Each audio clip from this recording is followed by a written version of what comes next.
Philip, thanks for joining us again. I'm delighted to have you with us. I really appreciate the time you're giving us. The last two episodes have been stunning and amazing, especially the area, the last one about resilience. I think there's an awful lot of takeaways from that for people. Um, One of the other areas that you and I have discussed over the last, number of months and weeks, whenever we have a chat, and particularly I think when people are spending more time alone in this last 12 months, it's understanding the importance of purpose and what it actually means. I'm talking particularly in the workplace, but in life in general. But if we start with the workplace, um, how do we explore that? If we can break down purpose, I suppose would be the first thing to do, and then we'll build up what it means in the workplace and how important it is for people who manage and people who are colleagues and just creating a better work environment. Yeah.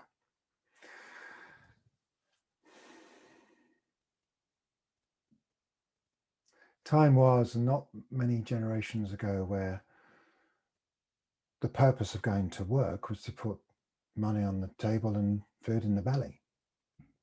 And that was it. Yeah. But it was still a purpose. It may have been driven by the raw need to survive, but it was still a purpose. Yeah. So human beings have always, or animals, we're all part of the animal kingdom, are all purpose-led, whether it's at that real base level of purpose to survive, or whether as we become more and more sophisticated, depending on how you view humanity at the moment, then we can get some of the basic needs more handled, and then our appreciation of purpose or meaning can step up to different and more highfalutin levels, if you like. Starting with the corporate setting, but I will expand it to all aspects of our lives because it fits. And this is where my work, although it's been in the corporate setting for the last 30 years, I'm moving back to my roots now with the Techniques for Living project to include how to be human, because they fit in both contexts. One of the first exciting purpose statements I came across, corporate purpose statements, I was asked by a company, 25 years ago now, to help them define the direction. Where are we going? So I did a lot of thinking about what do I mean by that? So I ended up kind of distilling direction into three main categories and realized that the words I came up with at the start were used by lots of different consultants to mean very different things. So I have a particular meaning of these three words. But I also realized that when I got these three words, most companies approach these three words in the reverse order. Right. The three words I came up with was purpose, vision, and strategy. And a lot of companies, and this one in particular that came to me said, we want you to help with direction. The kind of tagline after that was, because we're struggling with our strategy. And I thought, hang on a minute, what does strategy mean? So I looked it up and I concluded that it's a kind of fancy word for route. Right. If you think about it, strategic direction, there's a phrase. Well, direction to where, from which? And it became clear that a lot of companies, I was invited to a strategic strategy conference once by a very, very well-known company. What? A strategic strategy? They didn't know what it meant either, but it sounded good. So strategy is a route, but you can only plan a route if you know where you are, and you have to be honest with where you are, and you know where you want to get to. So that led me to the next word, but in reverse, which is, well, where I want to get to needs to be a goal, and a goal I can see. So it has to be a vision goal. Yeah, a vision goal is, I can plan a route to a vision goal if it's timed and measurable. But then the context comes up of, well, at any cost? Well, like, would you kill to get that vision goal? Oh, no. Okay, so what's the context? What's the bowl of comfort that reflects you and your colleagues, within which that vision goal achieved by this route or strategy can exist? And that's purpose. Now, in order to ascertain them, you need to approach them the other way around, because unless you can articulate your purpose, then it's already there. It's your DNA. It's who you are. And you've got it. I've got it. Now, if you got your mates in a pub on a Friday night, and when we can do such things again, and got them talking beyond, what's Phil really like? But no, what's he really like? They'd tell me. Well, he stands for justice, or he's always kind, or he's so the kind of what would then become values start to come out, and you could probably write a purpose statement, a statement of what are you about? Yes. And so when I went back to this company and we started looking at other famous companies who'd got purpose and then vision goals and then a strategy to achieve it, the one I really liked was NASA. And I liked it because the vision goal they had, I'll tell you about the purpose in a minute, but the vision goal they had is one of the best vision statements ever coined. JFK, 1962, would put a man on the moon and return him safely by the end of the decade. Yeah. You knew by the 31st of December 1969 we have achieved it or not. Brilliant. Most companies do not have vision goals that are timed and measurable. They're wishy-washy PR statements. However, the context of how NASA went about achieving that was their purpose statement, which very few people know about. And it was and still is to explore the universe for the benefit of mankind. Wow, nice. That's interesting. Now, when Reagan went to the houses of Congress and Senate to get NASA to build the Star Wars program. Remember? Yeah, do you remember? They declined because they said it wasn't in keeping with their value and purpose statement. Yeah, I remember that. Yeah. So to have an explicit sense of purpose within a corporate setting is critical. And the millennials, and particularly the Gen Z people coming through now, they won't work for companies unless there's a clear ethical purpose. They don't care about profit. Now, we all know profit's important. But if you're going for profit at the expense of purpose or without a clearly defined purpose, they ain't interested. Yeah. And they're going to be marching with their feet. So I think it's been born out of a sense of society slowly starting to have consciousness raised. It's hard to imagine sometimes when you read the news, but I think overall we are getting a bit more evolved, and we are interested in things that make us feel satisfied. We do go to work. I mentioned in one of the previous podcasts that at its very best, work is love in action. Yeah. If love is a state of being, I'm not talking about a set of feelings. A state of being, that's quite a deep thing to get our heads around. But if I'm in that rare moments where I feel at peace, where I can emanate compassion and kindness, where I can just be a vessel to be with other people, and my own needs are kind of taken care of. And I get glimpses of it occasionally. And if I can imagine being in a workplace where predominantly that's how people are. Wow. You want to galvanize around something worth doing. Yes. And that's purpose. I have some kind of guidelines on what purpose should state and what it shouldn't. I think it should be emotionally engaging, inspiring. Yeah. So going back to NASA, to explore the universe, that's what they do. But notice it doesn't mention rockets. Yeah, of course. And the emotional aspect, the inspiring aspect, is for the benefit of mankind.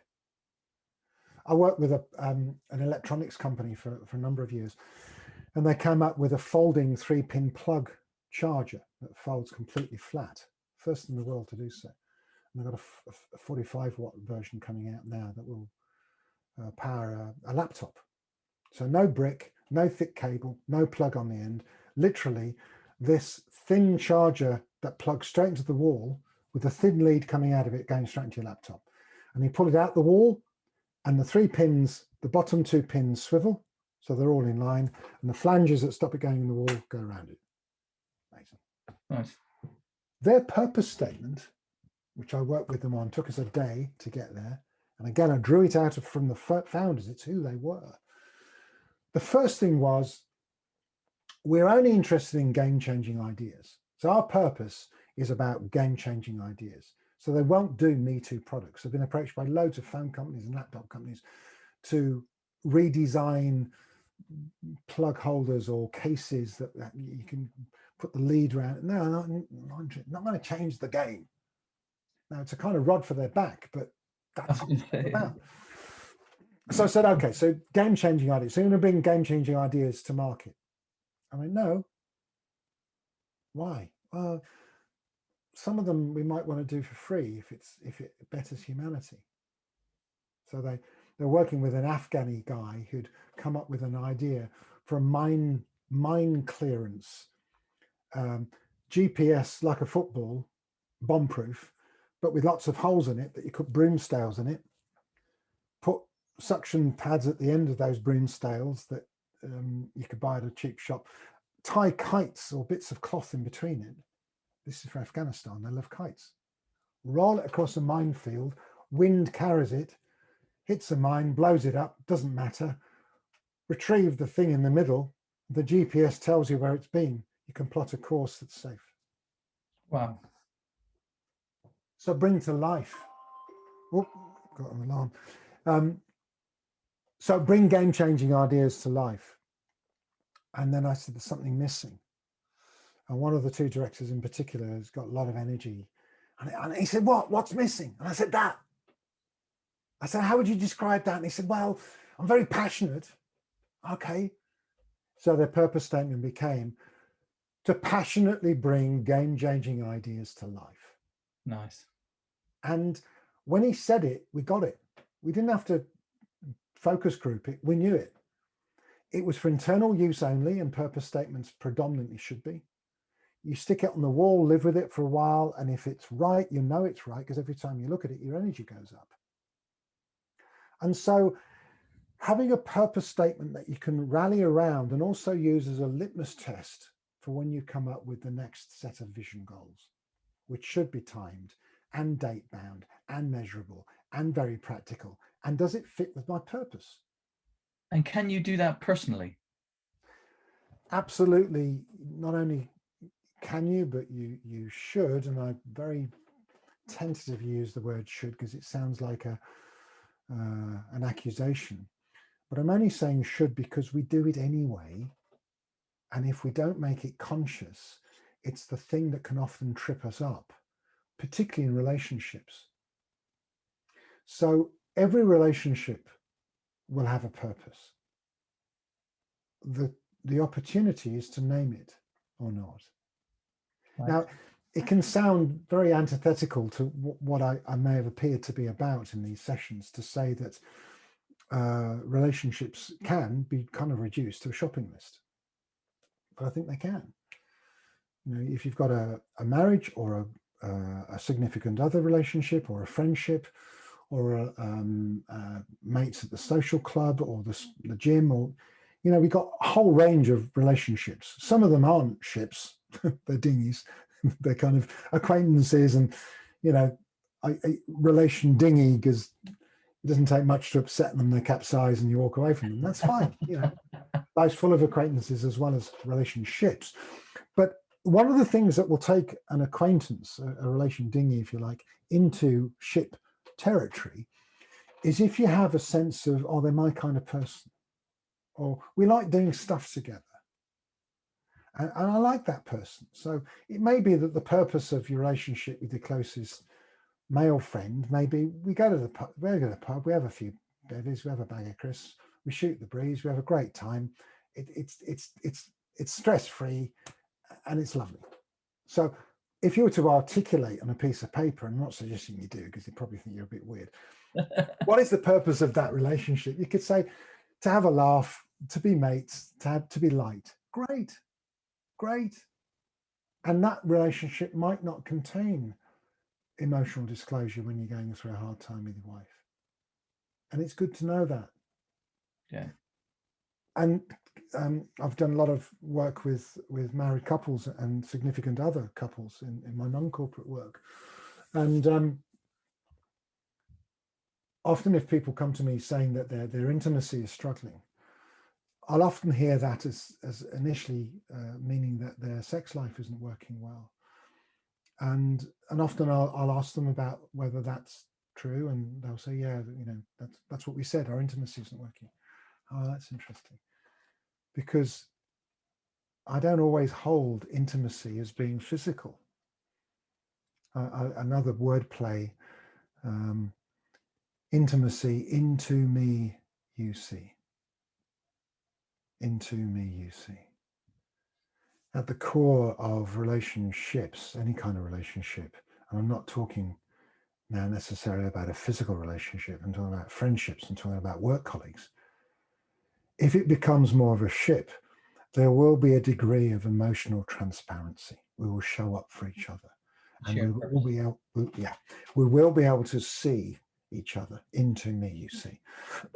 And so there will be a sharing of values and a sharing of purpose. The danger when purposes in personal relationships aren't named, and it's more unusual to name them, is that we can assume that because we get on well, we have a range of compatibilities, that our overall purpose in that relationship is aligned. And it doesn't necessarily mean that. Mm-hmm. Lots of examples of that, particularly in personal relationships in this day and age where the boy meets girl or man meets man, even that now is becoming less stereotypical, get married and have children, no matter what your sexual orientation. There are a whole range and plethora of different types of relationships, depending what stage of life you're in. Yeah. Some people still want relationships, and they've been married, they've been divorced, they've got kids, they've had businesses together, they've bought houses, and they've done all that, but they still want a significant relationship. So what's the purpose of that relationship? And if you meet somebody that you've got compatibility with, but you don't at some point, and it's not something you talk about on the first date, but if you don't get to the point whereby you start to talk about what is the purpose for you in a personal, significant other relationship. And one person might say, well, one of my purposes is to build a home with someone. And the other one says, oh, no, I don't want to live with you. Oh, okay.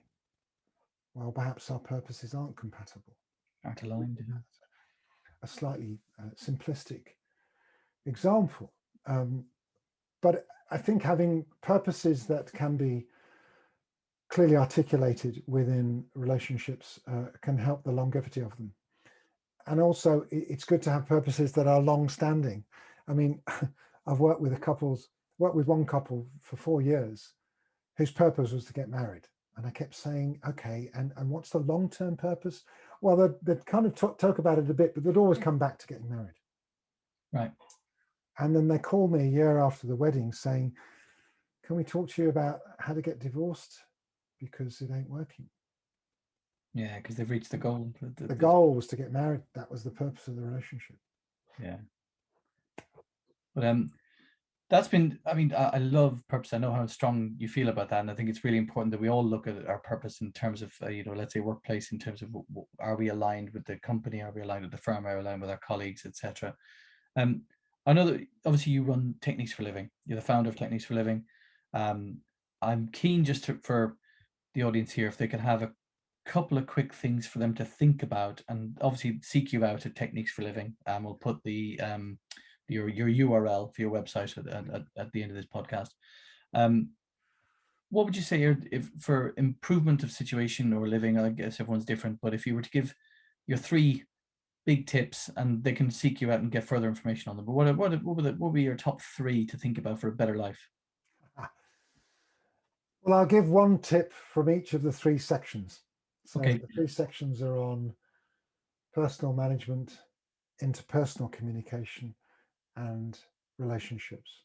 So me, you, us. So on me, one tip is to kind of chimes into one of the previous episodes. Carve time out for you on a regular, almost diarized basis. And that doesn't have to be the 10-minute meditation we talked about. I find that particularly powerful, and mine's built up to kind of 50 minutes a day now. But it might be something like have a bath with candles, but for you. Go for a walk for you. Go for a little drive in the countryside, if it's allowed, for you. Buy a treat. think of something that you can control, be in control of, that will remind you of how precious you are. And we are, particularly in Britain and in the West, so harsh on self-love. And one of the things that's come out of the last year in the pandemic is, I'm hearing the word kindness used in business more than I've ever heard it before. It's great, but it's like, where did that come from? Compassion and kindness. I heard it in a board meeting on Tuesday. It's brilliant. And people have become a lot more empathetic with others, but we know it, intellectually, we know it starts here. Yeah. So my first tip is to consciously do something every day that is purely for you, that grounds you. Second tip on the interpersonal communication. Actually, two options. One is context setting.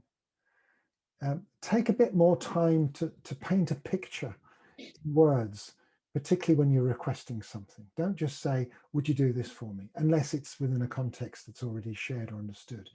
See if you can paint a broader picture, so that, and the litmus test to see if you've got a broad enough picture is at the end of it, they say, so you want me to do X, Y, Z? And you go, exactly. Rather than, so what did you mean? Yeah. The more questions they ask, the more you go, okay, so what else could I say? Rather than blame them for being stupid, because that's reaction.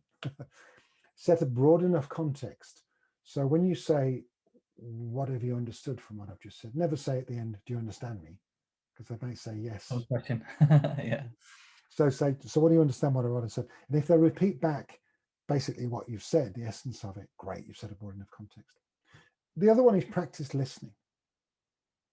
And listening by not offering solutions. It's so easy, particularly if somebody's in pain, emotionally or physically, and you're close to them, is to try and jolly them out of it.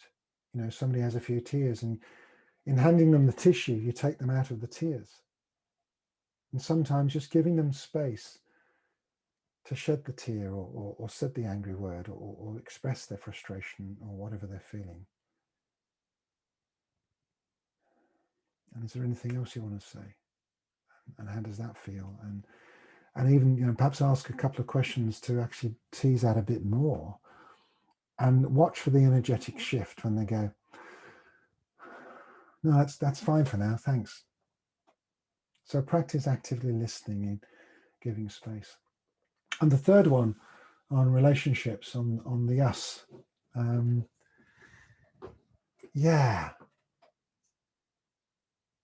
one that just came to mind there is one of my favorites, is random acts of kindness. So do something for somebody that you're in a relationship with that would just make them laugh, or make them feel mushy, or be a contribution to their day. Could be tiny, could be a funny text. Probably not a meme. We're kind of bored of memes, but a flower. It doesn't have to be from Waitrose. It could be a few wildflowers starting. Something small. So show the thoughtfulness that for someone you're in relationship with. It could be a friend, a colleague. You'll discern whether it's appropriate for the relationship you've got. But just to kind of reinstate that I've got your back. I'm in this ship with you. I love that. That's brilliant.